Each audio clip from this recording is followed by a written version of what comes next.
So we owed a debt that we obviously couldn't pay. Christ came and paid that debt in full. And then we also understand that faith is our ability to access that payment that has been made on our behalf. That excess payment, faith is our ability to sign that check. But one question we fail to ask ourselves is why? Why did Christ go through all that torture? Was it just to save us from punishment? So us being legally free, that was not the end goal. That was just a means to an end. The end goal was intimacy. The end goal was for us to be reconciled to God. See, but there was one problem.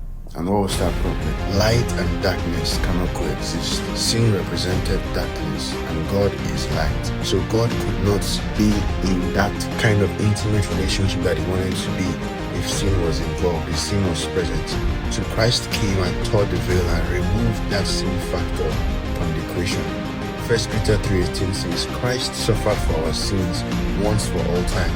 He never sinned, but he died for sinners to bring you safely home to God. The goal was to bring you safely home to God. He didn't just die to save you. He died to reconcile you, to bring you back to your Father's house. But we still miss this. We act like the prodigal son sometimes. The prodigal son rehearsed the speech in his head. He was like, Father, make me a hired hand. Father, make me a slave. He wanted to walk his way back to being able to pay the debt. But the father interrupted him. He didn't even let him finish the statements he was making. He called for the robe, and the robe represented righteousness. He gave him a new cloth. That represented righteousness. He gave him a ring. That represented authority. And then he asked for sandals to be brought to him. Only sons wore shoes.